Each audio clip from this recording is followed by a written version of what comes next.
The heat shimmers over the African savanna. At the water's edge, a pride rests. A male approaches, his dark mane a magnificent crown catching the dry wind.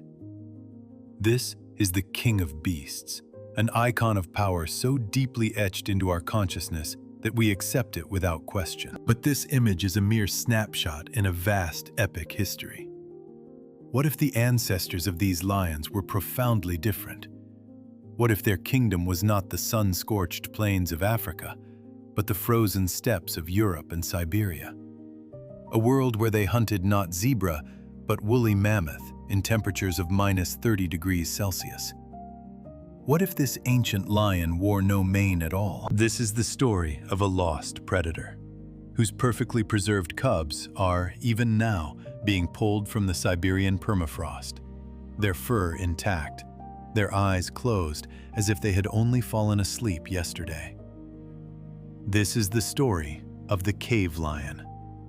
For 300,000 years, it was the apex predator of the Pleistocene world, a beast our own ancestors knew, feared, and painted onto the walls of their rock shelters. Then, just 10,000 years ago, it vanished. Its rediscovery began in the year 1810. Deep beneath the soil of southern Germany, naturalist Georg August Goldfuss moved through the darkness of a limestone cave. By the flickering light of a torch, he found the fossilized skull of a G. That humble name ignited a debate that would rage for 200 years. As more remains were unearthed, scientists were torn. Some, examining the skull's robust architecture, declared it a lion.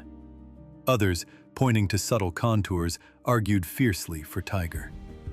The great Soviet paleontologist Nikolai Vereshchagin, so confounded by the evidence, even proposed a new name: the tiger lion, a hybrid phantom born from skeletal ambiguity. The mystery was only solved in the year 2004. A team of German scientists successfully extracted ancient DNA from the bones. The genetic code was unambiguous.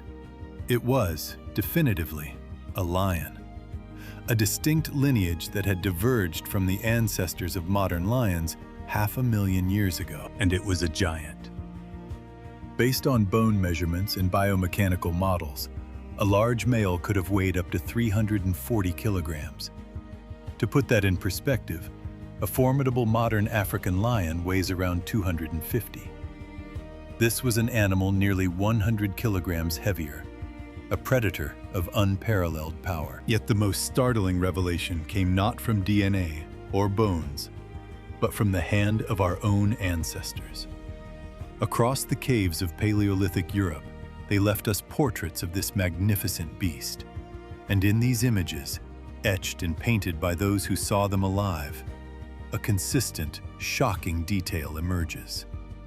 The great males are depicted without a trace of a mane. The iconic crown of the Lion King was a feature that had not yet evolved.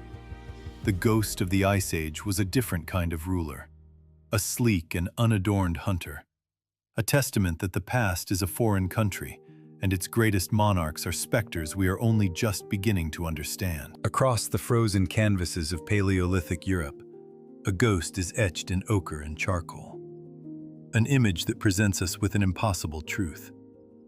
In cave after cave, from Chauvet in France to the rock shelters of the Urals, our ancestors painted the world they knew.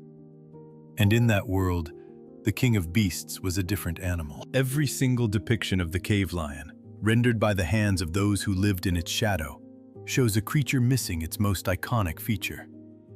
They are universally portrayed without a mane. These were not artists of fantasy. They knew this predator intimately. They hunted it and were hunted by it.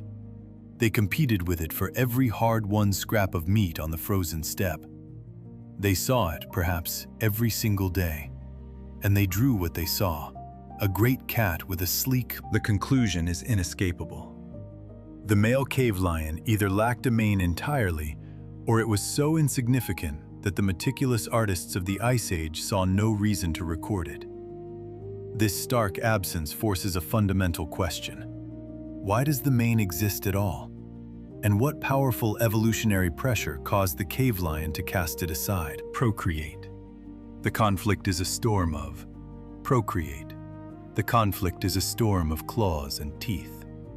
The primary target is the neck, a vulnerable column of arteries and vertebrae. The mane acts as a thick, keratinous armor, a dense cushion of hair that blunts the force of a bite and deflects the raking of claws. It is a proven defense.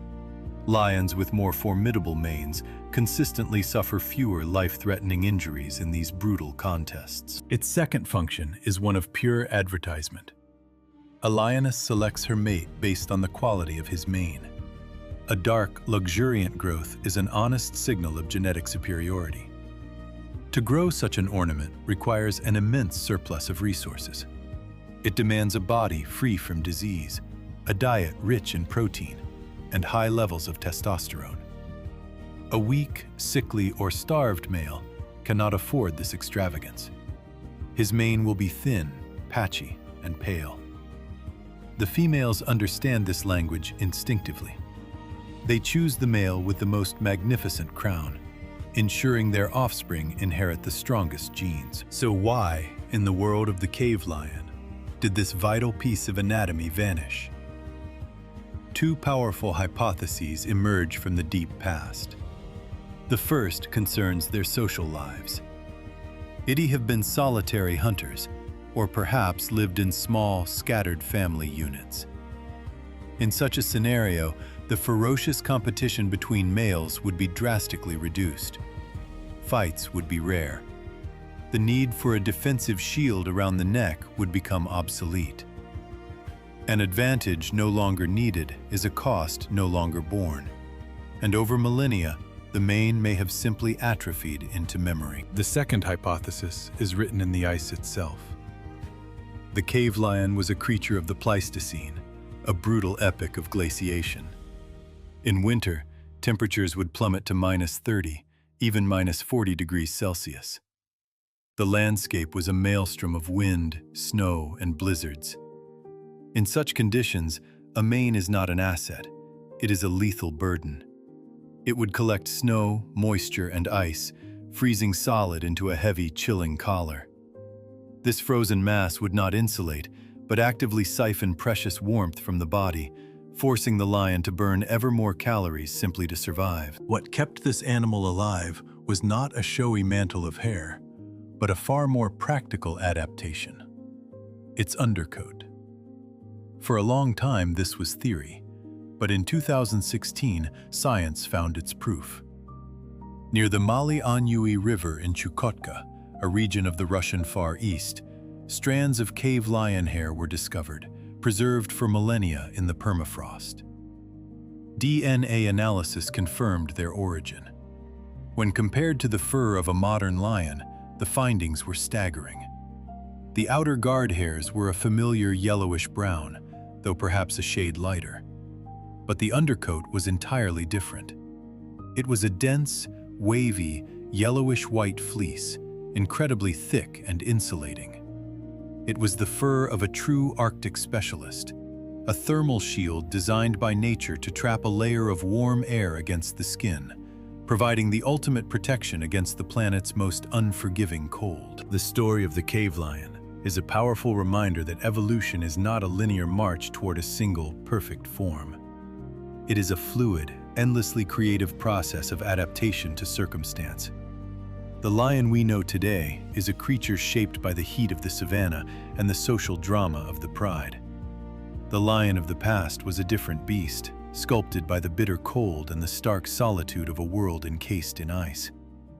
What our ancestors painted was not an incomplete animal, but a perfectly realized one. A king stripped of its crown because, in its frozen kingdom, a crown was a fatal weakness, a world of ice and wind. In this brutal kingdom, the polar bear, the Arctic fox, and the reindeer were masters of survival, each clad in a dense armor of fur. But they shared this landscape with a predator of unimaginable power: the cave lion. Its secret was a thick, woolly undercoat, a thermal barrier so effective it could sleep soundly upon a bed of snow at -30 degrees. It could stand for hours on a wind-scoured ridge, patiently stalking its prey. It could plunge into glacial rivers, its vital warmth shielded from the killing cold. Yet this magnificent creature lacked the one feature that defines its modern African cousin: the mane. This absence was not an oversight of evolution, but a calculated adaptation. A thick, flowing mane, a symbol of power on the sun-drenched savanna, would have been a fatal liability here. Caked with snow, frozen with ice, it would become a heavy, cumbersome burden, a magnet for the cold. But the climate was only part of the story. The most compelling reason may lie not in the physics of heat, but in the cold calculus of courtship. The lionesses of the Ice Age, it seems, were not impressed by ornamentation. They had other, more pressing criteria for change of the hunt, perhaps even for the commanding timbre of a roar that could carry across the frozen steppe. In such a world, a mane offered no reproductive advantage. It was not needed for protection, i.e., for potential mates. Weighed by these three evolutionary pressures, the mane simply vanished. An unnecessary extravagance in a world that rewarded ruthless efficiency. Gray predator in a snow steppe is a ghost. A gray predator in a snow steppe is a ghost. In winter, it became one with the snow-dusted boulders and the dry skeletal grass piercing the drifts. In summer, it dissolved against the gray, stony soils and the withered vegetation of the mammoth steppe. For its victims, the world would seem placid, empty. They would see nothing, sense nothing, until the final, terrifying second. By the time their minds registered the threat, it was already too late. A blur of gray fury already in midair. And this master of ambush commanded a staggering domain. Its empire stretched from the Atlantic shores of Portugal to the frozen coast of Alaska, from the British Isles to the far reaches of Chukotka. It was the undisputed apex carnivore of northern Eurasia. Even as colossal ice sheets advanced, swallowing entire landscapes, the cave lion pushed northward, adapting and enduring.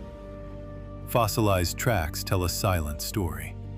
The paw prints of these great cats found alongside those of reindeer in subpolar regions, proof that they hunted deep within the tundra. It was an environment where a modern African lion would perish from cold and hunger in less than a week. Here, in the harshest extremity of its empire, in the vastness of northeastern Eurasia, a distinct lineage was forged. The East Siberian cave lion, Panthera leo vereshchagini. Named in honor of Nikolai Vereshchagin, the pioneering Soviet paleontologist, these Siberian lions were subtly different. Their skulls and teeth were slightly smaller than their European cousins, yet they were still giants, significantly larger and more robust than any lion alive today. But these Siberian lions were on the cusp of an extraordinary journey. Between 190,000 and 130,000 years ago, during the Illinoisan glaciation, the planet was a different place. So much of the world's water was locked away in glaciers that the global sea level fell by over 100 meters. The shallow strait between Chukotka and Alaska dried up, exposing a vast, frozen highway of land, Beringia. Across this bridge, a great migration unfolded. Mammoths, ancient bison, horses, and camels moved between continents. And where the grazers went, the lions crossed into the New World. They poured into Alaska and spread south, colonizing North America as far as Mexico. Here, they did not merely survive, they thrived, evolving into the American lion, Panthera leo atrox. This was the largest lion in the planet's history. Some males tipped the scales at over 400 kilograms, far heavier than even the largest modern Amur tiger. It was a true super predator, the undisputed king of Pleistocene America. Genetic analysis confirms this epic tale, revealing the American lion as a sister lineage to its Eurasian ancestor, their paths diverging approximately 165,000 years ago. It was a dynasty written across 2 continents, a testament to the relentless power of life to adapt, to conquer, and to push into the unknown. An empire of ice and fang, whose ghost still haunts the vast, silent landscapes of a lost world. In the frozen epochs of the Pleistocene, a ghost walked the Americas. We call it the American lion, but its story begins across the Bering Strait, a tale of isolation and divergence.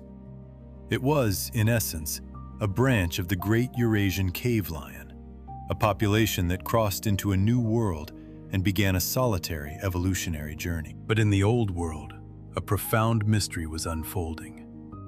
Researchers, probing the ancient DNA of these formidable hunters, posed a simple question.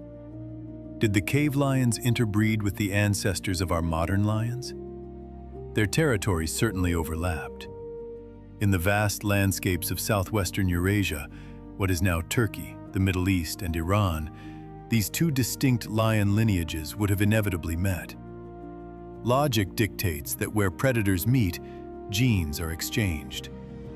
Hybridization should have been a matter of course, and yet the genetic record is silent. There is not a single trace of intermingling. For millennia, the cave lions and the proto-modern lions lived side by side, but remained utterly separate, 2 parallel streams that never merged. This is a stark anomaly in the world of great cats. We know that felines are notoriously indiscriminate. Lions and tigers produce ligers and tigons. Lions and leopards create leopards. Jaguars and leopards, jaguapards. Even the snow leopard, a creature of the high mountains, can produce hybrid offspring with a lion. The great cats, it seems, rarely heed the boundaries of species. But the cave lion was different. It did not mix. Why? The question haunts paleontologists. Perhaps the worlds they occupied were simply too different. The cave lion was a master of the cold, a creature of the mammoth steppe and the frigid tundra. The ancestors of modern lions thrived in warmer climes, in savannas and open woodlands. Their encounters may have been fleeting, rare meetings at the frigid edge of one world and the temperate border of another. Or perhaps the barrier was one of perception. The cave lion was maneless. To a lioness of the Panthera leo lineage, a male's mane is not mere decoration. It is a potent symbol of strength, health, and genetic fitness. A vast, dark mane signals a superior male. Could it be that to her, the magnificent maneless cave lion appeared incomplete? A suitor not worthy of consideration. A king without a crown. A third possibility is more primal, more violent. Perhaps the cave lions were simply intolerant of any rivals. Their territories, secured through brutal force, may have been no-go zones for the encroaching southern lions, with any trespassers met with lethal aggression. Whatever the reason, the outcome was absolute. The cave lion remained a genetically isolated dynasty until the very day it vanished from the earth. And it is here that the scientific inquiry gives way to a far darker reality. To understand this creature is to understand what it hunted, and the story told by its bones is a chilling testament to its power. Isotopic analysis of bone collagen, a chemical echo of its last meals, gives us a precise menu. The foundation of its diet was reindeer and the young of the formidable cave bear. But it did not stop there. It preyed upon giant deer, wild horses, musk oxen, and the powerful steppe bison. It even hunted the young of the woolly rhinoceros. And then, there is the most staggering revelation of all. The cave lion hunted mammoths. Not the adults, of course. A fully grown woolly mammoth was a fortress of flesh and bone, weighing 5 to 6 tons, standing 3 meters at the shoulder, and armed with tusks 3 meters long. Such a beast was beyond the ambition of any predator. But a mammoth calf was another matter entirely. A newborn weighed around 100 kilograms, a yearling 300 to 400. A substantial, dangerous prize, but one within reach for a 300-kilogram cat built for ambush and overwhelming force. Picture the scene. A winter steppe, blanketed in snow that reaches to a man's knee. A herd of mammoths moves with ponderous grace towards a frozen waterhole. And in the snow-dusted scree, a gray phantom takes form. The cave lion. It moves on muffled paws, its belly so low it nearly brushes the snow. Its dense undercoat is an impenetrable barrier against the biting cold. Its pale, dun-colored fur is the perfect camouflage against the frost-covered stones. The mammoths, vigilant as they are, see nothing. The wind is in the predator's favor, carrying its scent away into the vast, indifferent emptiness of the Ice Age. This was not merely a hunter. It was a specter of the Pleistocene, a creature of cold and shadow, defined by the monumental prey it stalked. It was a lion that stood apart, a genetic island in a world of mingling bloodlines, a phantom that walked alone until the very end. The air, thin and cold, carries no sound but the whisper of the wind across the steppe. Here, in a landscape of frost and silence, a predator holds its vigil. A cave lion, Panthera spelaea, lies in wait. An hour passes, then another. A third stretches into the immense quiet of the Pleistocene afternoon. For this hunter, patience is a weapon more formidable than speed. It is a tool honed over millennia, a silent promise of violence. And then, a flicker of opportunity. A woolly mammoth calf, naive and unsteady, wanders from the colossal shield of its mother's leg. The distance is trivial, perhaps 5 meters, a space no wider than a fallen log. But in this world, it is a chasm, an invitation to death. The lion explodes. 300 kilograms of muscle uncoil from the frozen earth. In 3 bounds, it covers the ground, a blur of tawny power moving with the velocity of a galloping horse. The impact is not a slash or a bite, but a cataclysmic blow against the calf's flank. The sound is a sickening crack of splintering bone. The young mammoth collapses, its life's journey ending before it had truly begun. The lion is upon it instantly. Canines, 7 centimeters long and honed to lethal points, plunge into the soft throat. The grip is absolute. With a final, crushing force, the jaws lock, and the crunch of cervical vertebrae echoes for a fleeting moment. Death arrives in less than a minute. This single kill is a mountain of sustenance. 300 kilograms of meat, a bounty that can feed the lion for a week. It gorges itself until its belly is taut, then sleeps beside the carcass, a formidable guardian. It will drive off scavenging hyenas and opportunistic wolves with guttural snarls and bared fangs, eating and sleeping until nothing but scattered bones remain. But not every giant on this frozen continent was prey. There were other powers here, ancient and immense. The cave bear. Males were colossi of fur and claw, weighing up to 600 kilograms, double the mass of the lion. When a lion encountered an adult male bear, instinct overrode aggression. It would yield, melting back into the landscape. To challenge such a creature was to gamble with oblivion. A single swipe of a bear's paw could shatter a spine. A bite to the neck was a final, suffocating embrace. One mistake, one misjudgment, and the apex predator would become a broken casualty. Yet the lions were intelligent. They understood that strength was not the only path to victory. They practiced a brutal, calculated strategy. They hunted the young. When spring finally broke the iron grip of winter, female bears would emerge from their dens, blinking in the pale sun. Trailing behind them were their cubs, hungry, weak, their senses new to the world. For the first month of their lives, they were utterly helpless. This was the lion's moment for roots. Overturn a rock in search of for roots. Overturn a rock in search of grubs, or lift her nose to test the wind. A moment is all it takes. A heartbeat of inattention. The attack is lightning. The lion surges forward, grabs a cub by the scruff of its neck, pivots, and vanishes. The entire act is a masterpiece of violent efficiency, over in 5 seconds. The mother bear hears the high-pitched squeal of her offspring. She whirls around to see the predator disappearing into the thickets, her child dangling from its jaws. A roar of pure fury tears from her throat, and she gives chase. But the lion is faster, more agile. It knows to risk ambush, to leave her remaining young undefended. She is faced with an impossible choice. With a final, agonized roar, she turns back.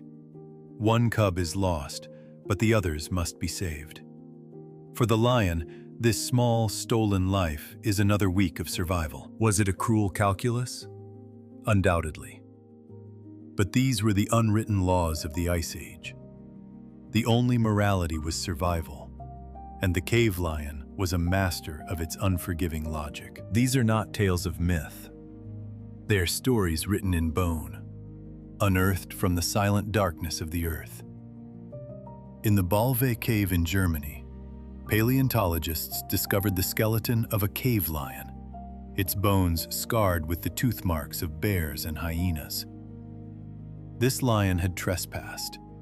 Perhaps it had ventured too deep into a den, attempting to snatch a cub, only to be cornered by the enraged mother. Or perhaps it had attacked an injured bear, underestimating the fury of a wounded animal. The battle ended in the lion's death, its body left to the scavengers. In that same cave, another story was found. The remains of a different lion, this one bearing the signs of horrific, non-fatal injuries. Broken ribs that had healed imperfectly. A damaged spine showing evidence of long-term inflammation. This was a warrior who had faced a titan, a protective mother mammoth, a rival lion, or perhaps a great bear, and had survived the encounter. But it had paid a terrible price, living out its days crippled and in pain. Each fossil is a final, silent testament to a life of brutal conflict. The roars of the hunt and the cries of the lost are long since silenced. All that remains are the bones, whispering their epic tales from the deep, frozen sleep of a world that is no more. For months, it could not hunt. A nightmare for any predator, but for a great cat of the Ice Age, it was a sentence of death. Bones, shattered and misaligned, had fused back together in a painful, clumsy mass. The inflammation, a fire in the flesh, had eventually subsided. But the evidence of the trauma remained, a biography written in calcium on the frozen steppe. Yet it lived long on the frozen steppe. Yet it lived long enough for the bones to mend. The only plausible explanation is a staggering one.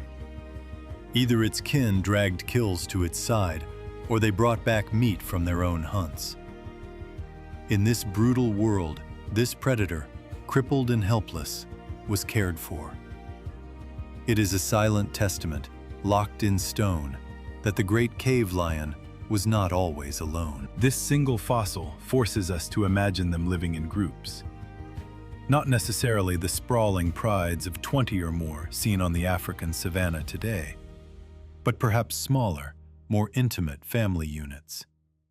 A clan of 5 to 7 beasts, bound by blood, navigating the perils of the Pleistocene together. But this vision of a social cat is a deeply contentious issue in the halls of paleontology.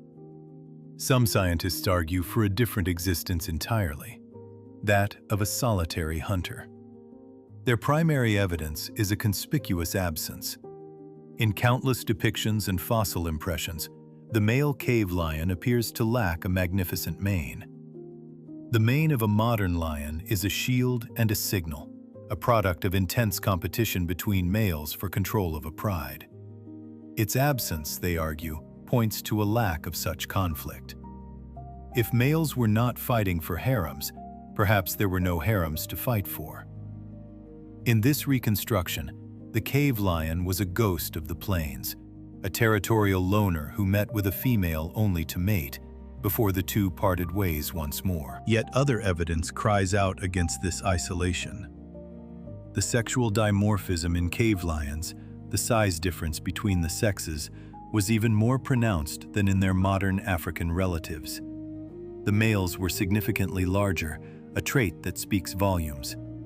Among felines, solitary species tend to have males and females of a similar size. It is in the complex, competitive world of social groups that males evolve to be larger and more powerful. And then, there is the testimony from the deep past, painted by firelight onto the walls of a cavern. In the Chauvet cave of southern France, an ancient artist rendered a breathtaking scene of the hunt. A herd of steppe bison, powerful and panicked, is set upon by a group of lions. There are not 2 or 3, but 11 of them, working in concert. 11. A number that would constitute a formidable pride even by modern standards. Was this artistic license? An exaggeration for dramatic effect? Did the artist combine several different hunting parties into a single epic mural? Or does it depict a reality we can barely fathom? That cave lions could assemble in vast supergroups to tackle the most dangerous prey the Ice Age had to offer. The stone walls hold their secrets. The data is not yet sufficient for a final verdict, but the weight of evidence is shifting.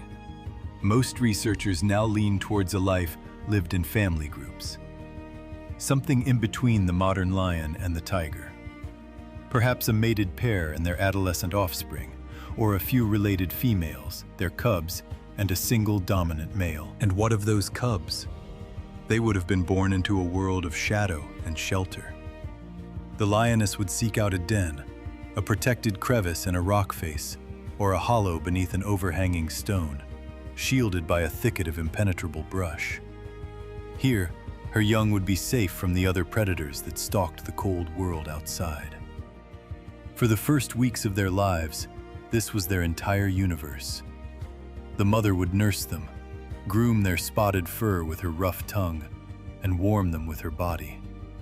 Then, as they grew stronger, their world would expand. She would lead them out on their first forays, teaching them the ancient catechism of the hunt, how to stalk through the tall grass, how to time the explosive leap, how to find the throat of their prey. We know these intimate details because we have found the cubs themselves. And here, the story moves from scientific deduction into the realm of miracles. They were not found as scattered bones, but as whole beings frozen in time. The permafrost of Siberia, a vault of lost ages, had kept them with their fur intact, their whiskers delicate, their eyes sealed shut as if in sleep. The year was 2015. The location, Yakutia, along the remote Uyandina River. Local men, hunting for the valuable tusks of long-dead mammoths, drove their tools into the frozen earth. It is grueling work, a search for ancient ivory that provides their livelihood. Suddenly, a shovel struck something that was not the unyielding hardness of rock or frozen mud. It was soft, impossibly, inexplicably soft. The ground yields something solid. The prospector's tool strikes it with a dull thud, the familiar sound of buried ivory in the Siberian wilderness. But as they excavate with greater care, a sense of caution descends. The object emerging from the frozen earth is not the elegant curve of a mammoth tusk. Fingers, numb with cold, brush away the icy soil. They lift a compact mass, heavy and dense. In the relative warmth of human hands, a strange transformation begins.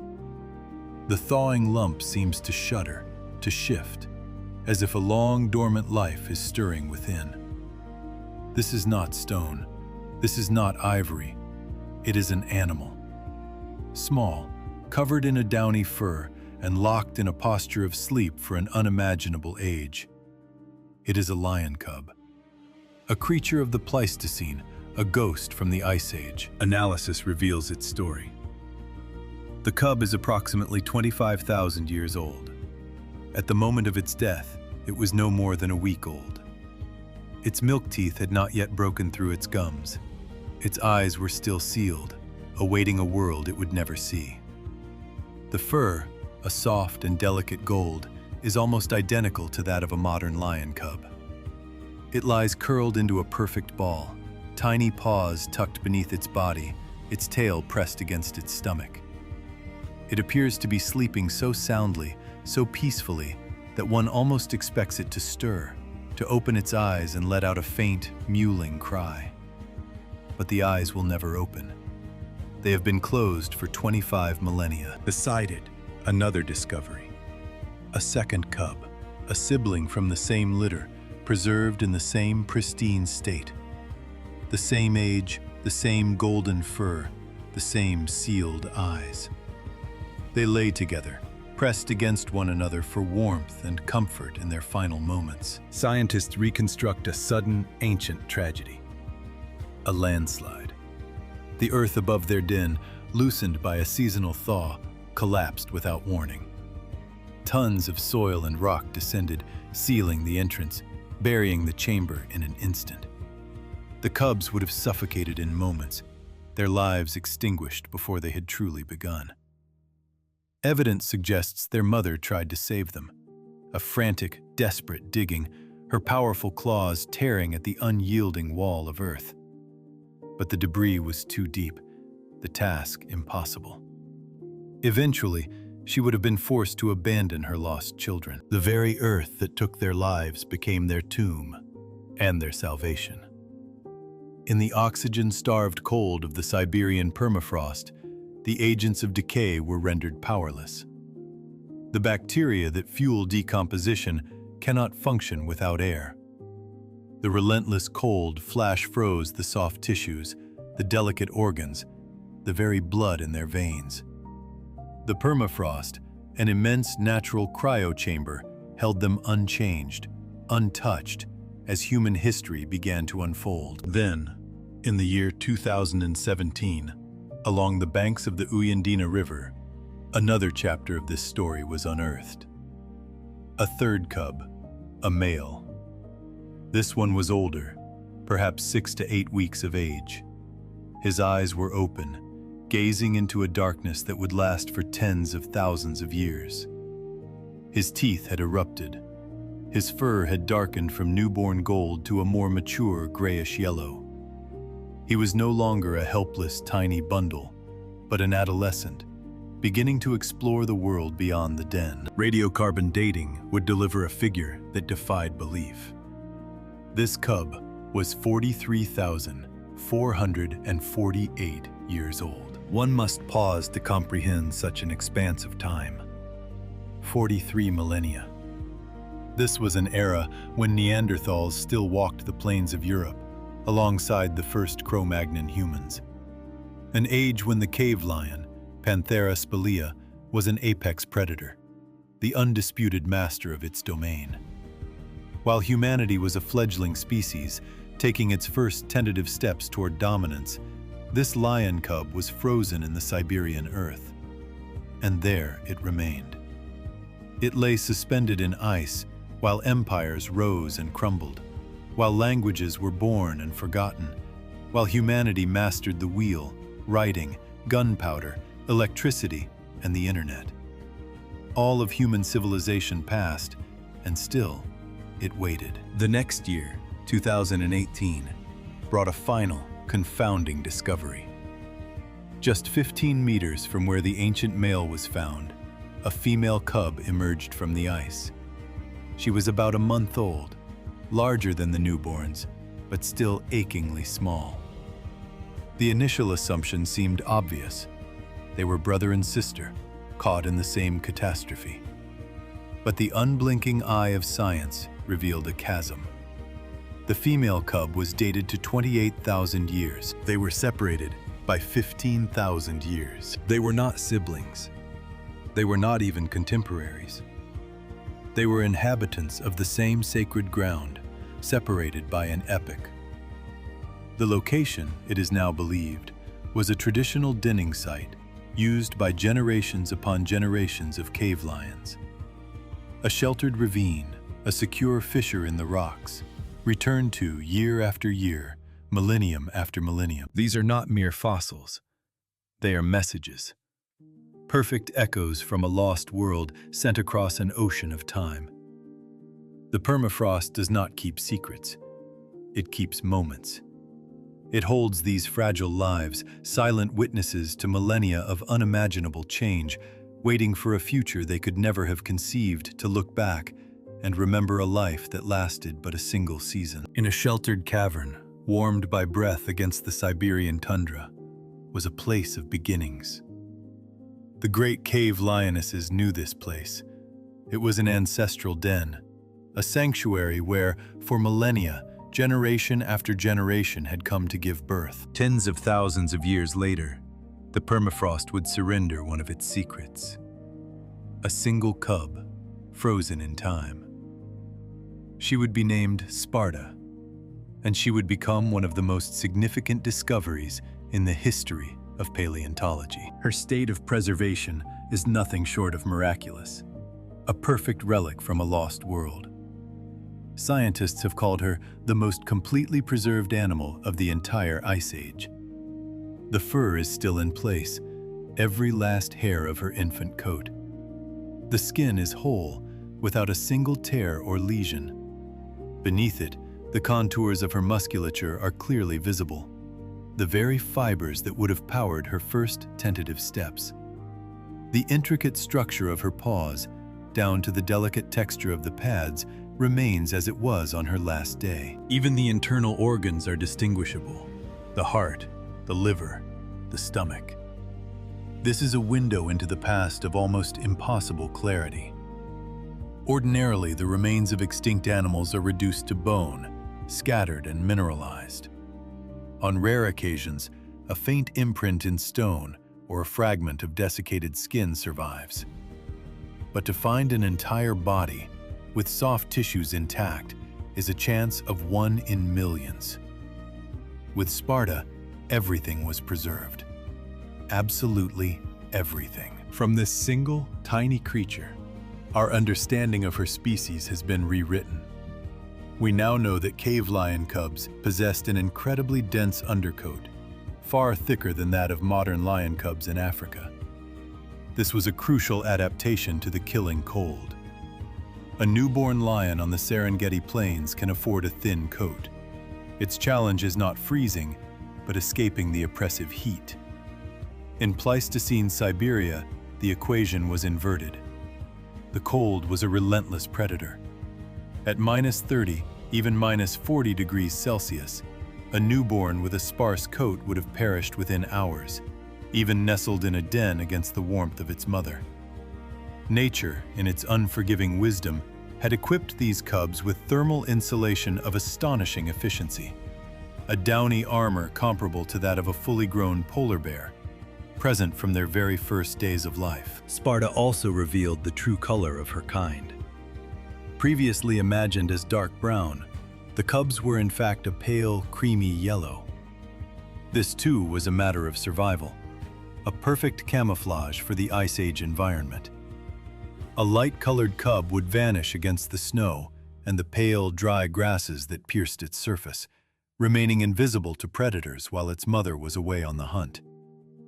As it matured, the coat would darken, shifting to the gray-brown tones of the adult, an ideal cloak for the vast, open steppe. But did this formidable predator ever cross paths with humanity?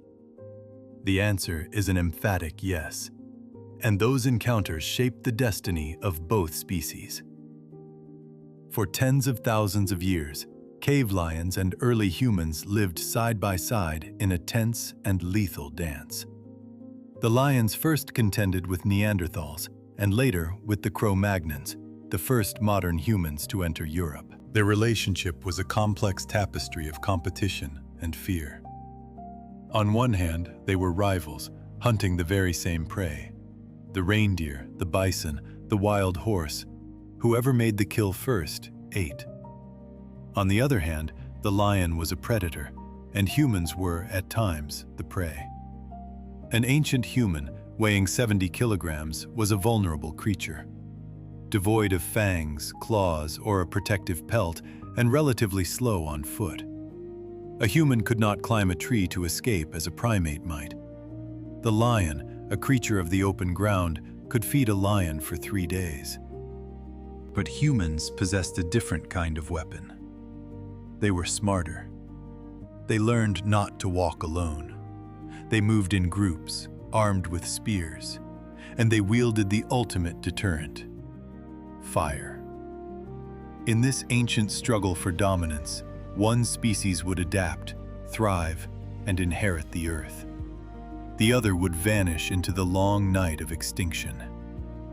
The great cat is gone, its roar silenced forever. But its shadow lingers, a primal memory etched into the art on our oldest cave walls and deep within our collective soul. An instinct, ancient and absolute, warned them of the dark. It was a world ruled by the cold and by the things that hunted in the shadows.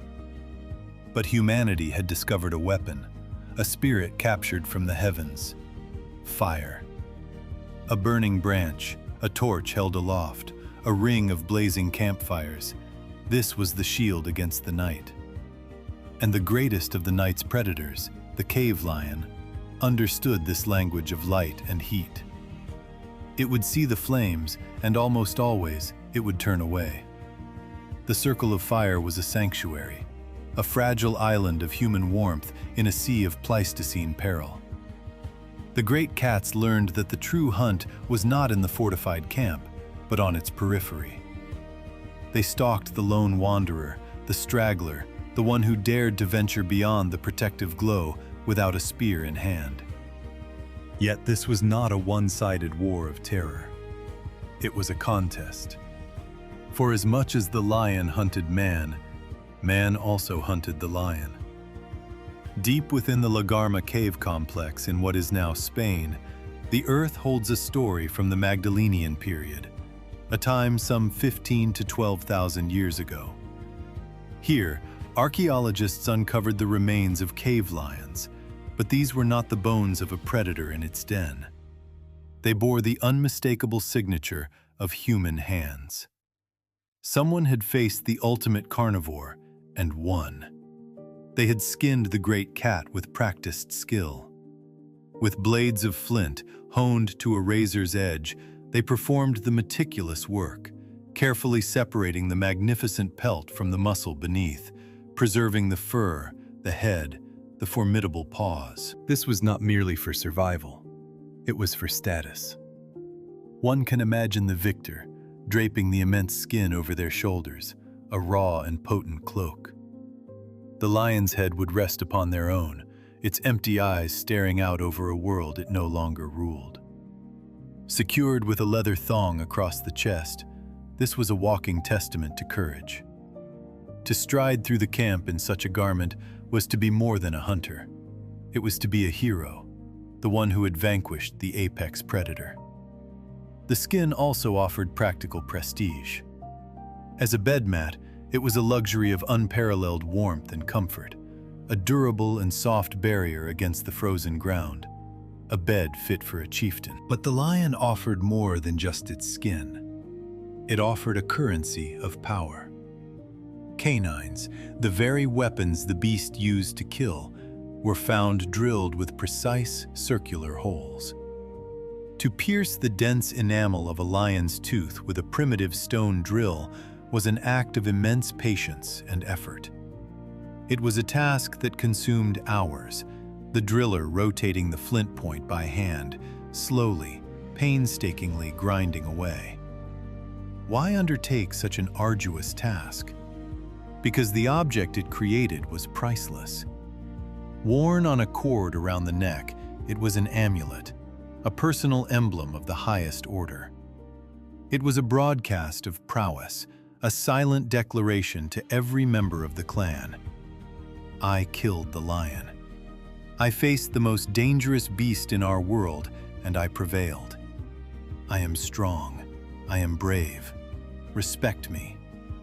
These teeth were the medals of the Ice Age, the original orders of distinction, worn by the elite warriors and hunters of their time. The reverence for this animal bled from life into art and spirit.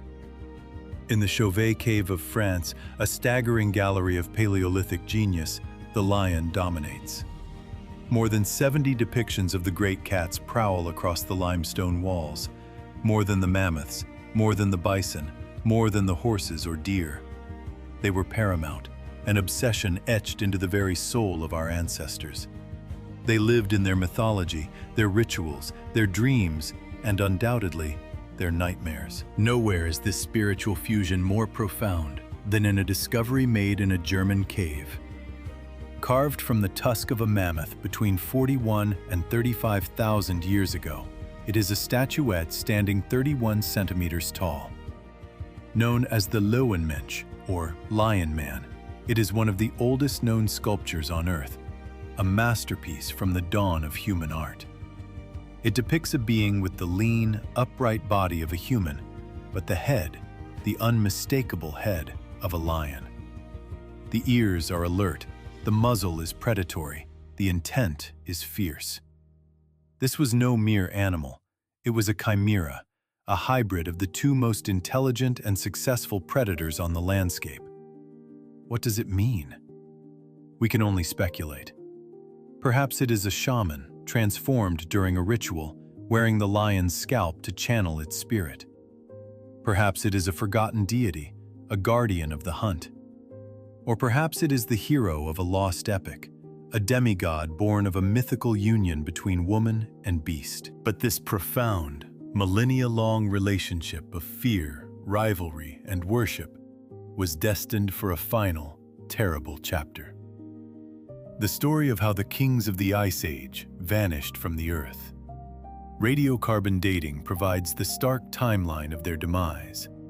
Around 14,000 years ago, a wave of extinction began, sweeping across their vast domain with shocking speed. In Europe, the last traces disappear around 13,000 years ago. In Siberia, they held on until 10,000 years ago. In the Americas, their cousin, the American lion, survived until perhaps 8,000 years ago. In geological terms, it was the blink of an eye. An entire species, a creature that had haunted the human imagination and shaped our evolution, was erased. The great roar that had echoed across the frozen steppes for 100,000 years fell silent. The throne of the Ice Age was left vacant. A silence fell across the plains of the ancient world, a silence that has lasted for 10,000 years, leaving us with only the faintest of echoes in our oldest stories and our deepest fears. The climate was changing. A great thaw had begun, bringing an end to the last glacial maximum. The world was entering a new, warmer interstadial, a period of profound transformation. As temperatures climbed, the colossal ice sheets that had held continents in their grip for millennia began to retreat. Their meltwater, a torrent unleashed, poured into the oceans. Sea levels surged, rising by more than 100 meters, redrawing the maps of the world. A land bridge that had connected two worlds, the vast plain of Beringia, was swallowed by the waves, severing the link between Asia and the Americas forever. But the most fundamental change was happening to the land itself. The mammoth steppe was dying. For 300,000 years, this immense biome had stretched across the northern hemisphere, an unbroken sea of dry grass and sparse shrubs from Europe to North America. It was a world of open spaces, of horizons that never seemed to end. This was the perfect kingdom for the giants of the Ice Age.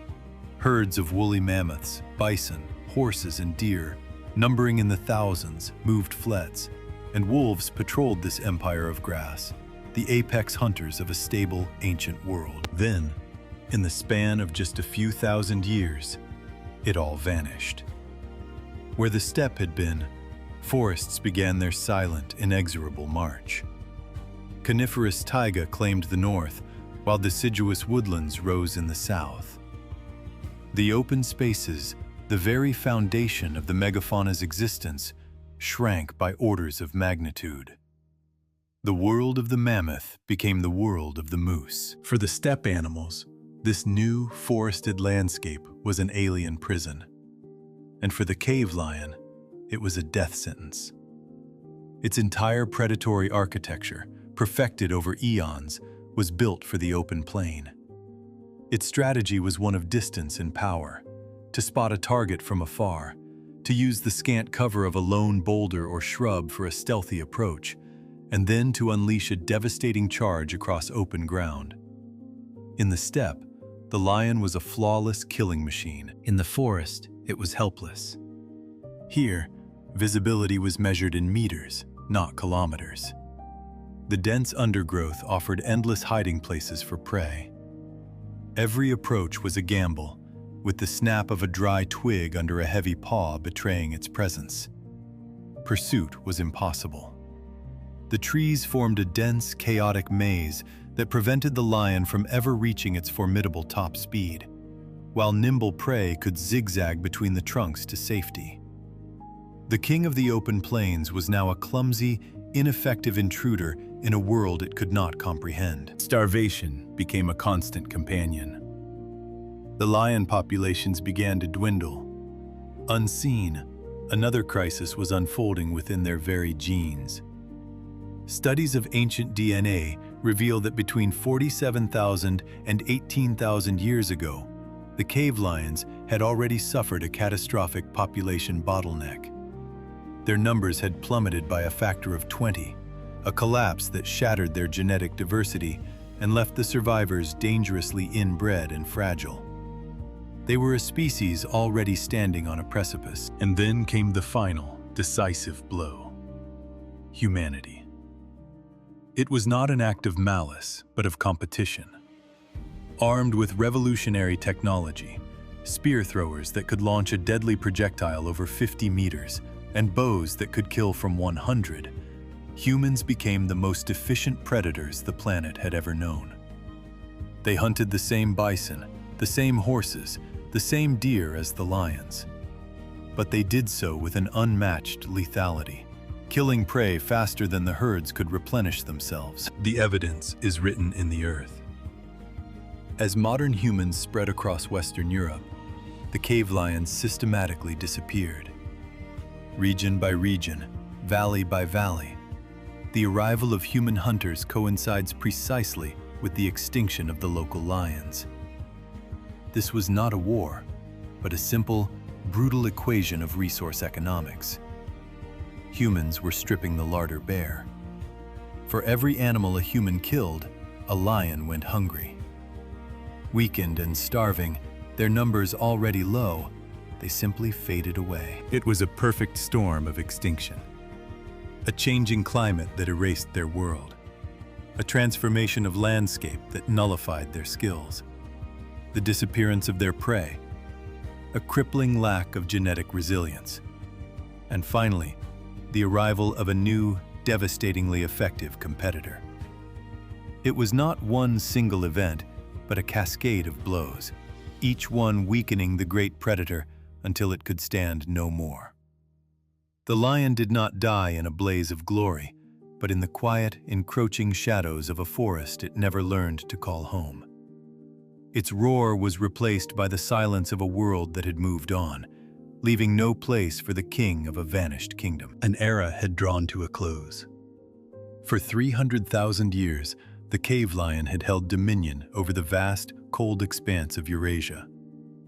They were the apex of predatory evolution, a dynasty of perfected killers who reigned as undisputed kings of the Ice Age. Yet, as the great ice sheets retreated, their world vanished. Their relatives in Africa, however, endured.